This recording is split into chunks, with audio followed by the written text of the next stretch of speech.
তাহলে ব্রিটিশ তাড়াইলাম শান্তির জন্য, শান্তি নাই। পাকিস্তান তাড়াইলাম শান্তির জন্য, শান্তি নাই। এখন আমরা স্বাধীন, এখনো যদি শান্তি না থাকে তাহলে শান্তি কোথায়, এই জায়গাটা খুঁজে বের করতে হবে। ছাত্র ভাইরা আমার, আপনারা দেখেছেন আমাদের এই দেশ ব্রিটিশরা শাসন করেছে। ব্রিটিশদেরকে তাড়ানোর পর পাকিস্তান আমাদের দেশ শাসন করেছে। এই পাকিস্তানকে তাড়ানোর পর আমরা এখন স্বাধীনভাবে কথা বলছি, আমরা স্বাধীন দেশে বাস করছি, ঠিক না ঠিক? আমি আপনাদেরকে জিজ্ঞেস করতে চাই, আমরা যখন ব্রিটিশের সাথে ছিলাম তখন স্বাধীনতার জন্য কেন আমরা আন্দোলন করেছি? কারণ আমরা শান্তি পাই নাই, আমরা স্বাধীনভাবে কথা বলতে পারি নাই। শান্তির জন্য, আমরা স্বাধীনভাবে কথা বলার জন্য, মুক্ত বাতাসে চলার জন্য আমরা আন্দোলন সংগ্রাম করেছি, ঠিক না বেটি? আমরা তাদেরকে তাড়িয়ে দিয়েছি, কিন্তু শান্তি মিলেছে? শান্তি মেলে নাই। হানাদার বাহিনী, তাদের বিরুদ্ধে আমরা আন্দোলন করেছি। কি জন্য? যে আমাদের স্বাধীনতা নেই, আমরা শান্তি পাচ্ছি না, ন্যায্য অধিকার আমরা পাচ্ছি না। আমরা আন্দোলন করলাম, আমরা সংগ্রাম করলাম, দীর্ঘ 9 মাস যুদ্ধ করে বুকের তাজা রক্ত ঢেলে দিয়ে বাংলার দামাল ছেলেরা পাকিস্তানের কাছ থেকে আমাদের দেশকে স্বাধীন করেছে। আমরা তো খুব শান্তিতে আছি, ঠিক না বেঠিক? শান্তিতে আছি? তাহলে ব্রিটিশ তাড়াইলাম শান্তির জন্য, শান্তি নাই। পাকিস্তান তাড়াইলাম শান্তির জন্য, শান্তি নাই। এখন আমরা স্বাধীন, এখনো যদি শান্তি না থাকে তাহলে শান্তি কোথায়, এই জায়গাটা খুঁজে বের করতে হবে।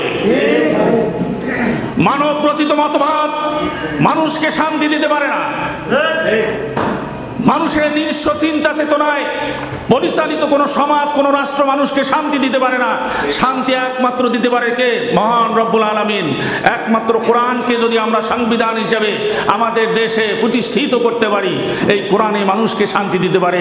তাছাড়া আজীবন এরকম আন্দোলন সংগ্রাম হবে, এরকম যুদ্ধ হবে, বুকের তাজা রক্ত ঢেলে দেব, কিন্তু কোনোদিন শান্তি আসতে পারে না। ছাত্র ভাইরা আমার, কাজে আমাদের তৈরি হতে হবে।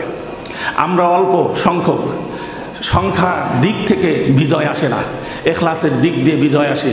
কাজে আমাদের এখলাস নিয়ে যখন এই যে সমাজতন্ত্র প্রতিষ্ঠা করবার জন্য যখন মাথায় লাল ফিতা বেঁধে তারা যখন মানুষদেরকে আহ্বান করত সমাজতন্ত্রের পতাকায় সমবেত হওয়ার জন্য, তখন ছোট বাচ্চারা তাদেরকে ঢিল ছুটত, মানুষ উপহাস করত। কিন্তু এই মাথায় যে লাল ফিতে বাঁধা, তারা যখন মানুষ জড়ো হতো তারা তাদেরকে আহ্বান করে বলতো, ভাইরা আমার, আজকে আমাদের দেখে তোমরা টিটকারি মারতেছো, আজকে উপহাস করছো, আজকে পাথর নিক্ষেপ করছো।